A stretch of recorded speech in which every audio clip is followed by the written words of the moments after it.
Welcome everyone, hope you all are doing well. In this video, I will show how to fix mobile data not working problem on Redmi Turbo 4.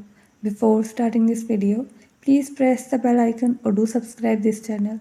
Let's start our video without wasting any time.